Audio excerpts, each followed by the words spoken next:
Welcome to another of our video podcasts from the Centre for Economic Policy Research on the fast-moving economic impact of COVID-19. My name is Tim Phillips. How big will the economic impact of COVID-19 and specifically the measures to contain its spread eventually be? Well, estimates have increased with the count of people infected and countries in lockdown, but it's clear that containment, as well as the virus itself, is delivering a large, sustained shock to the global economy. The OECD has been estimating this impact, and Laurence Boone, the OECD's chief economist, joins me today to discuss it, what it means, and also how we can improve our estimates. Laurence, welcome back. Thank you. Hello, Tim. How are you? Luckily, okay at the moment. Good to see that you're okay. Now, a month ago, the OECD delivered its base case scenario and a downside scenario on the hit to growth from COVID-19. I think it's fair to say now that the conditions in your downside scenario are the ones that we're seeing. Yes, and that's right, in the sense that this downside scenario assumed an outbreak of the virus across Asia Pacific, Europe, and North America. And the OECD Interim Economic Outlook downside scenario at the time projected that global growth would be divided by 2 and fall to 1.5%. But what I would say is that conditions are today even worse. In China, containment was really focused on one region in the country, whereas in this episode, what we have is entire countries shutting down.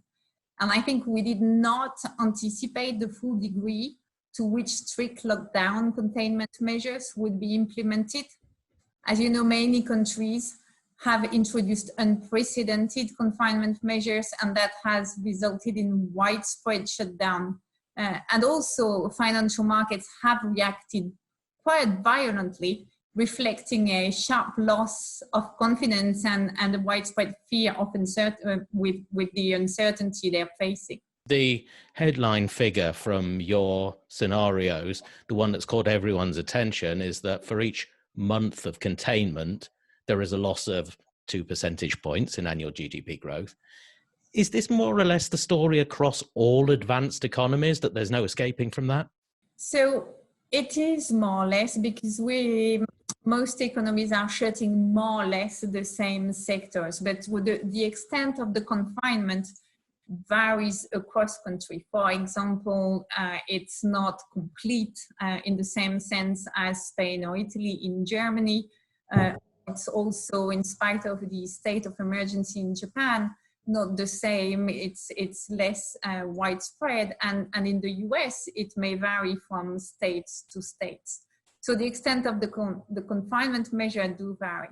But the way we look at it, the methodology to try and estimate the impact of the shock, we apply the same methodology across country. We look sector by sector, how much activity we can assume remains and how much has gone. And from this, for example, tourism will be shut down 100%, but retail may only have been affected by half.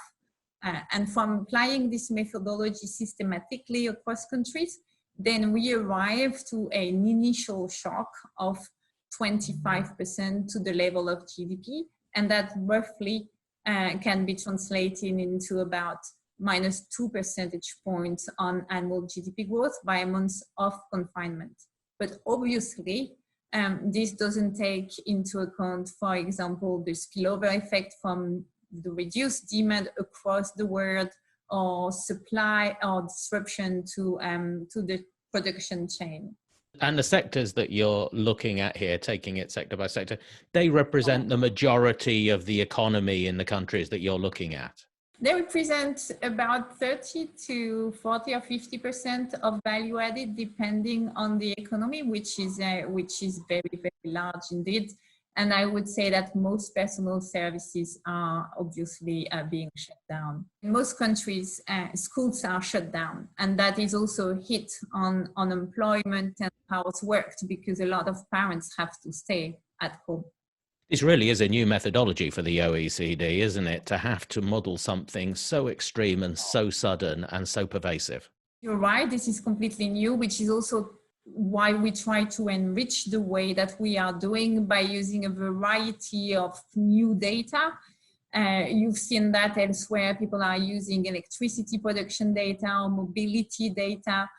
We're also using Google Trends. We're trying to gather every bit of information that helps us shed some light on the extent of activity by sector and across countries. We have seen national statistics agencies starting to introduce this sort of data, haven't we? This is probably going to accelerate its use, I suppose, because apart from anything else, it's giving you up-to-the-minute data rather than data with the sorts of lags that we're used to with GDP estimates. This is exactly the point. You put the finger where we are improving very, very quickly our methodology. Most of the indicators that we tended to use, whether it's purchasing manager index or industrial production, they're quite backward looking. They measure something that happened in the past or in the run up to the months that we're in. Whereas this new stream of data from LinkedIn to Google to very disaggregated consumption of electricity or travel by sector, they tend to be real time. So they help us to measure how much of the sector is being hurt. We're also doing that on the employment side. It's super important to understand what's happening to people per se and for measuring economic activity. And there were not many countries which published for weekly data on unemployment like what the US is doing. But now with this crisis, many more countries are actually publishing weekly information on what's happening on with jobs. And the employment data itself is becoming a news story. That weekly news cycle, especially in the US, with it rising so quickly, it's very important to have that weekly data at the moment because the change is so huge, isn't it? It's not a fraction of a percent. You're absolutely right. If we just take the example of the US employment data, in the space of 2 weeks, unemployment claims went up for 10 million people, nearly 10 million people ask for unemployment support. This is unseen at this space. Yeah, it really is a surprise when we're used to saying we can't really read much into these changes because of potential measurement error. This is way beyond that, isn't it? Now, this also brings out that you have managed to disaggregate this data and see very different effects, even across OECD countries, relatively wealthy countries, and some that we would consider to have economies that have been in the best shape are going to be hit more than that 25%. Germany is an obvious example, isn't it? Is this because the sectors that are hardest hit are the ones that have been the strongest engines of growth in their economies? So I think you're right. When we look across countries, the relative importance of each sector makes a difference in the heat. Also, the heat is massive across countries. But for example, Spain, Italy, or Greece will be very much affected by what's happening in tourism. And that's also true for emerging market economies. We've also seen the automobile sector shutting down in Europe, and that would particularly affect Germany and Eastern European countries. So the composition of the shock tends to vary, but very frankly, the sharpness of the downturn, which is very much beyond what we have seen with the financial crisis, that applies across the board.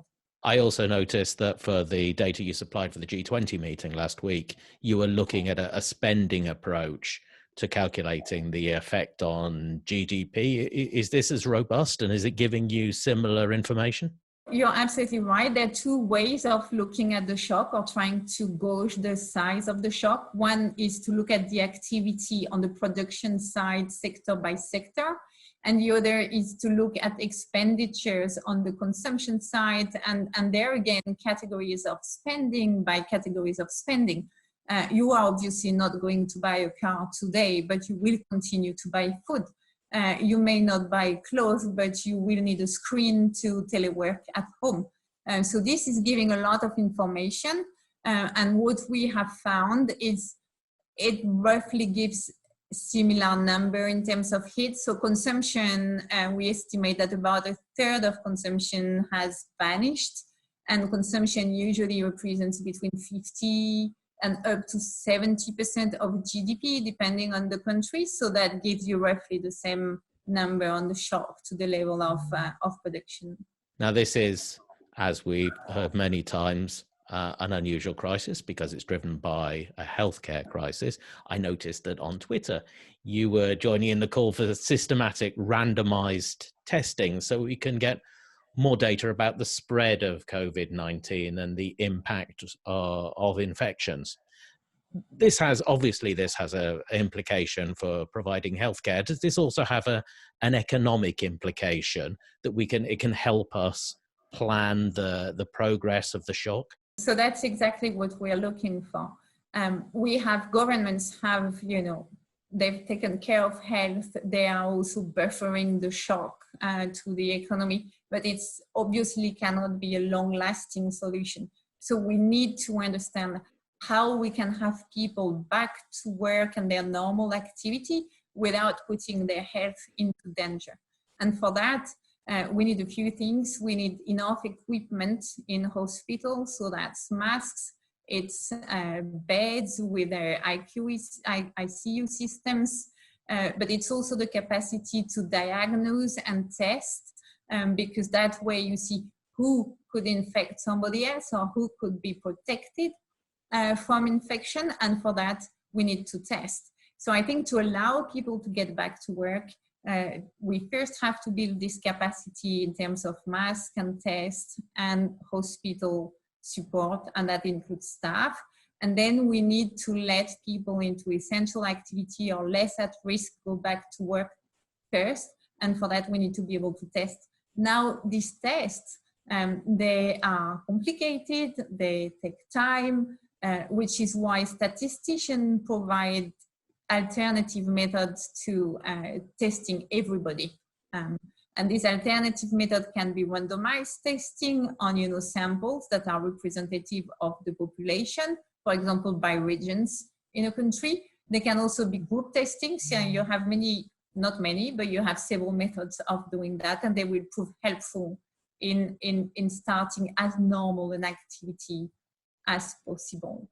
One thing I think we also really need to understand up to the point of policymakers internalizing that in their decision is, as long as the virus continues to spread or is present somewhere on the planet, then there will be some form of confinement and containment, because as long as there's no drug or vaccine to treat the virus, then we will be afraid of the coming to your countries with the virus again and another virus outbreaks.